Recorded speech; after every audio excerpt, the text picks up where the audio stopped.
And the leader of Britain's largest private sector union, Unite, says the country is facing a summer of discontent if workers are made to pay the price of inflation. Sharon Graham says that tens of thousands of workers are already involved in disputes with employers, and the union was confident of securing double-digit pay rises. You know, for workers, they've had a spring, summer, autumn, winter of discontent for years. And quite honestly, if what that means is that an employer who can pay, an employer who's made profit, an employer who has made profit out of workers has to pay a proper fair wage to those workers. Here, union reps from British Airways meet to discuss whether to accept the airline's latest pay offer. When we absolutely know that these staff shortage is there because they fired and rehired right in the middle of the pandemic. At a time like this, disputes about pay are no surprise.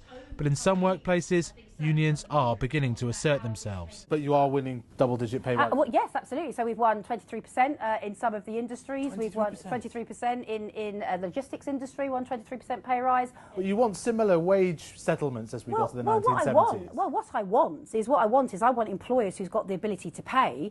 The strikes on our railways are just the most visible. They're threatened on our airlines, the telecom system, also in the postal service. But these are just the big ones. Under the radar, there are hundreds of threatened industrial disputes in localised areas, especially with labour shortages. And the fear of the Bank of England is that these pay claims spread throughout the country. But union boss Graham hit back against such views. But I do think that those types of comments from people like the Governor of the Bank of England, who is sitting a little bit pretty in terms of his own scenario, why are they only talking about one half of that equation? Profits have a place in inflation. It's never spoken about.